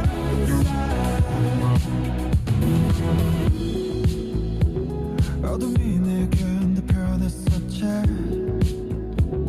길어진 그림자 속에서 And the fact that we can't be together because we come from different sides You are my universe and I just wanna put you first You are my universe and you are my desire My universe My universe My universe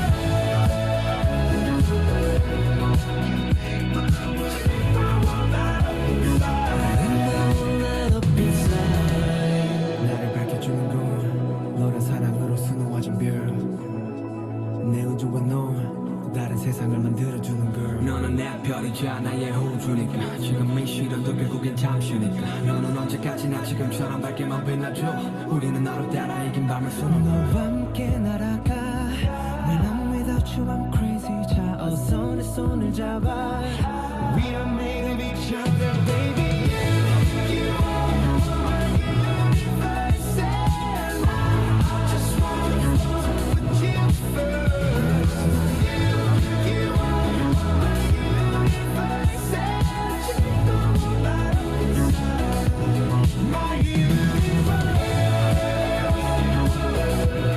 My universe My universe